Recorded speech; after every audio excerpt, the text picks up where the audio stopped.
ओम साई राम। श्रद्धा सबरी परिवार की सभी दीदियों को ओम साई राम।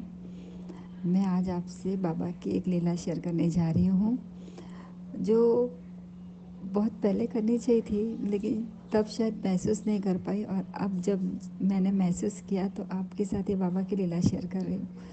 मैंने बाबा का स्वरूप एक किचन में बिठाया है, जहाँ जहाँ पर मेरा गैस है, और उसके ऊपर ही मैंने बाबा का एक स्वरूप बिठाया है।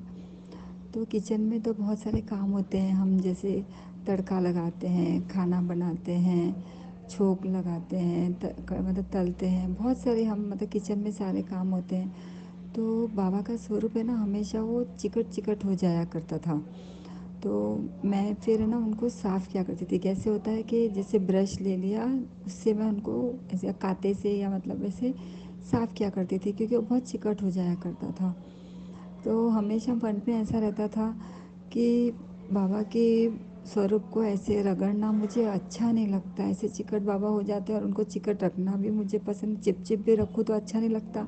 और ऐसे अगर उनको घस के साफ़ करना पड़े तो कुछ नहीं, मुझे अच्छा नहीं लगता था कि बाबा को क्या इस घिस के मैं साफ़ करूँ। बहुत दुखता था कि हमें कोई ऐसे रगड़ के साफ़ करे तो हमें कितनी तकलीफ़ होगी। तो मेरे मन में हमेशा ये बात रहती थी।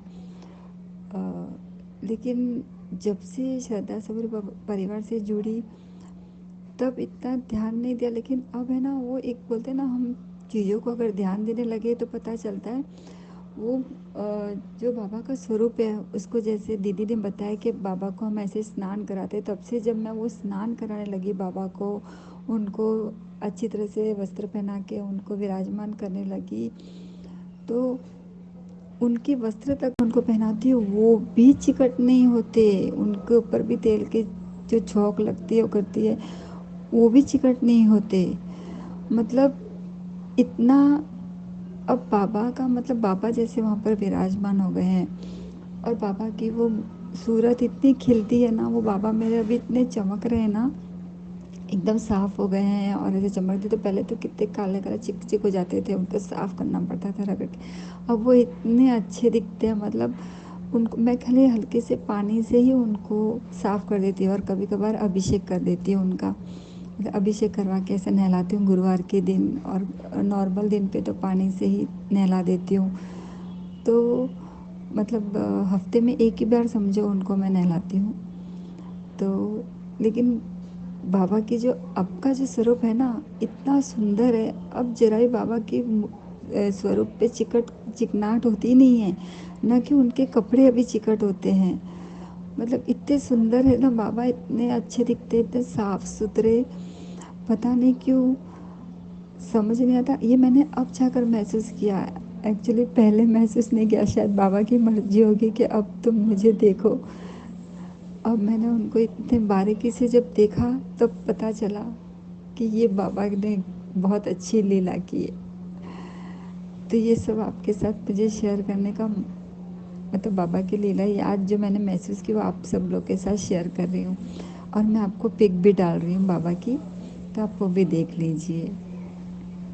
ओम साई राम। सभी साईं भक्तों को ओम साईं राम, जय साईं राम। और आज जो आप सबने ये प्यारा सा अनुभव सुना, और अनुभव सुनने के बाद शायद कुछ लोगों के मन में आया होगा कि अरे ये तो बहुत ही छोटा सा अनुभव है। हाँ, कहने को तो बहुत ही छोटा होता है अनुभव। अनुभव कोई भी हो, अगर भाव से अगर उनमें कुछ देखा जाए ना तो बहुत कुछ मिलता है। तो जब ये अनुभव आपने सुना होगा ना, तो आपको ये लगा होगा ना कि ये तो वो सबके यहाँ बाबा रखे होते हैं, और फिर ये बाबा तो सबके यहाँ चमकते। लेकिन बहुत सी चीज़ें ऐसी होती ना कि हमारे भाव भी उस समय अगर जैसे हो जाते हैं। तो अब आप सबको बताना चाहते हैं कि बहुत लोगों के क्वेश्चन आता है कि बाबा हमारे घर में हैं, उनको चमकाएं कैसे। दूसरों के यहाँ बाबा देखते हैं बहुत चमकते रहते, मेरे बाबा क्यों ऐसे दिख रहे हैं, साफ क्यों नहीं दिख रहे हैं। और कुछ लोग तो क्या करते हैं कि चमकाने के लिए बाबा को ब्रश लिया और साफ़ करने लगते हैं। शायद रश्मि, जो अभी आपने एक्सपीरियंस सुना, उसमें भी रश्मि ने भी ऐसा ही किया। जब वो भाव नहीं जब होते हैं ना, तो हम लोग बस मूर्ति समझ के हम लोग साफ़ करने लगते हैं। ऐसा ही होता है, जब तक हमारे भाव नहीं अंदर से जागते हैं ना, तो हमको सिर्फ वो मूर्ति दिखती है कि मूर्ति को साफ़ करना है, और हमारी मूर्ति फिर गंदी भी होती रहती है। जो बाबा का स्वरूप है ना, तो आपको गंदा भी दिखने लगता है। बहुत से लोगों की हमने लोग पिक डालते हैं कि दीदी हमारे बाबा ऐसे दिख रहे हैं और ये इनको साफ़ कैसे करें।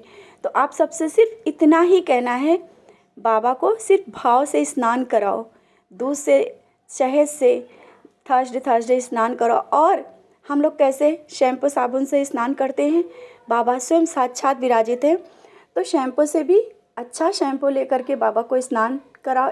और डेली स्नान नहीं, थर्सडे थर्सडे एक दिन ऐसा अच्छे से स्नान कराओ, फिर अभिषेक। और डेली जो हम लोग का स्नान कराते हैं वो जैसे हम लोग नॉर्मल पानी से, जल्दी से गर्म पानी से, सर्दी में गर्म पानी से नहाते हैं और ठंडी होती है तो उसमें गर्म पानी से नहाते हैं, और जब गर्मी आती है तो हम लोग ठंडे पानी से बाबा को स्नान कराते हैं ना। तो बस डेली स्नान हम लोग नॉर्मल पानी से बाबा को कराएंगे, लेकिन थर्सडे थर्सडे अगर आपको लग रहा है कि हमारे बाबा को स्नान कराने की है, शैम्पू की ज़रूरत पड़ रही है, तो ज़रूर कराओ। और जिस तरह के आपके भाव जागेंगे ना, बाबा वैसे ही चमकेंगे। आपकी भक्ति जागेगी, आपके भाव जागेंगे, बाबा में चमक आ जाएगी। आपको रगड़ने की और साफ़ करने की ज़रूरत ही नहीं पड़ेगी। और भाव तो ऐसे होते हैं ना कि अपने बाबा को बहुत सा सुंदर सा किया जाए, बहुत बहुत सारा प्यार किया जाए। मेरे अपने अंदर का भाव एक बताते हैं कि जब हमारे अंदर जैसे लगता है ना कि अपने बाबा को और प्यारे से तैयार करें, तो कभी कभी तो होता है कि हम बेसन भी लेकर के बाबा के मुंह में लगाते हैं और स्नान कराते हैं। तो जब हमारे अंदर का भाव जागता है, हमारे बाबा में ऐसे ही चमक आ जाती है। तो अपनी भक्ति और भाव को जगाओ, तभी आपके घर में जो बाबा का स्वरूप है ना, वो और निखरेगा, चमकेगा, क्योंकि बाबा साक्षात उसमें विराजित होंगे। अपने भाव को जगाना है और भक्ति को बढ़ाना है। बस अपने घर में जो बाबा हैं वो तो ऐसे ही चमकते रहते हैं, उनको ज़्यादा घिसने और रगड़ने की ज़रूरत ही नहीं है। तो इसी के साथ यही सब आप सबसे जानकारी, थोड़ी सी बात करना चाहते हैं कि अगर एक्सपीरियंस हमें बहुत कुछ सीख देते हैं। इसी के साथ ओम साईं राम, जय साईं राम।